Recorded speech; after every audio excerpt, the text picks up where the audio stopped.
আসসালামু আলাইকুম প্রিয় ভিউয়ার্স, আপনি কি জানেন স্ক্যাবিস কতটা ছোঁয়াচে একটি চর্মরোগ?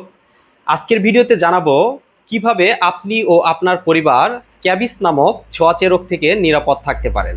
স্ক্যাবিস বা খোসপাসরা কি? স্ক্যাবিস বা খোসপাসরা একটি প্যারাসাইটিক বা পরজীবী চর্মরোগ।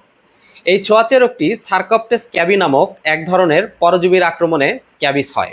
স্ক্যাবিস হয়েছে এমন কারো সরাসরি সংস্পর্শ, সংক্রমিত ব্যক্তির জামা কাপড়, বিছানাপত্র, তোয়ালে সহ ব্যবহৃত জিনিসপত্রের মাধ্যমে স্ক্যাবিসের জীবাণু একজন থেকে আরেকজনের শরীরে ছড়ায়।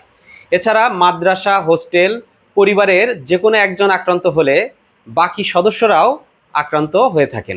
যারা অপরিচ্ছন্ন পরিবেশে বসবাস করে, ঘনবসতিপূর্ণ এলাকা, বস্তি এলাকা, হোস্টেল, মাদ্রাসায় যেখানে অনেক লোক একসঙ্গে গাদাগাদি করে থাকে, সেই সব জায়গায় স্ক্যাবিস বা খোসপাসরা বেশি হয়। স্ক্যাবিস বা খোসপাসরার যদি সঠিক চিকিৎসা না করা হয় তাহলে স্ক্যাবিসের কারণে কিডনিতে জটিলতা দেখা দিতে পারে। আসুন জানি স্ক্যাবিস বা খোসপাসরার লক্ষণগুলো কি কি।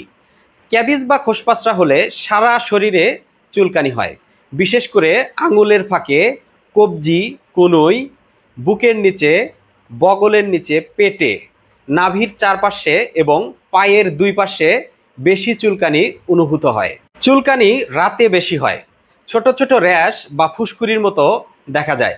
চিকিৎসা না করলে দীর্ঘদিন চুলকানির ফলে ঘায়ের মতো হয়ে যায়, সংক্রমিত হয়ে যায়। এছাড়া নরওয়েজিয়ান স্ক্যাবিস নামে এক ধরনের স্ক্যাবিস রয়েছে, যা ক্রাস্টেড স্ক্যাবিস নামেও পরিচিত।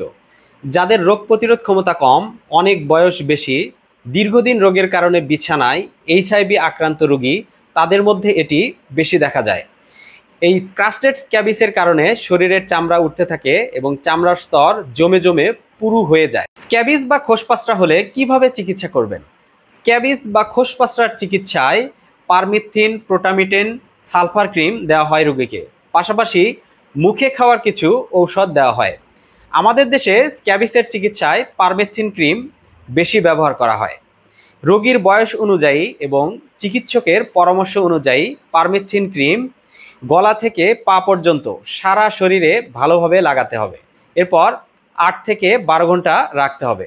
এরপর কুসুম গরম পানিতে গোসল করে নিতে হবে। 7 দিন পর পুনরায় একইভাবে পারমিথিন ক্রিম ব্যবহার করতে হবে।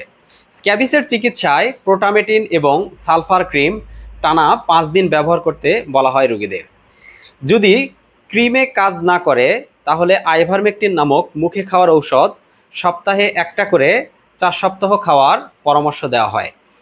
এছাড়া শিশু, অন্তঃসত্ত্বা ও স্তনদানকারী নারীদের কোনোভাবেই চিকিৎসকের পরামর্শ ছাড়া ঔষধ দেওয়া যাবে না। এর পাশাপাশি রোগীর ব্যবহৃত কাপড়, বিছানা চাদর, তোয়ালে সহ অন্যান্য জিনিসপত্র গরম পানিতে ভালোভাবে ফুটিয়ে ডিটারজেন্ট দিয়ে ভালোভাবে ধুয়ে পরিষ্কার করে কড়া রোদে শুকিয়ে নিতে হবে।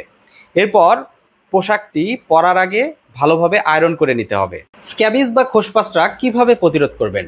স্ক্যাবিস বা খোসপাসরা যাতে না হয় সেজন্য সবসময় স্বাস্থ্যবিধি মেনে চলতে হবে।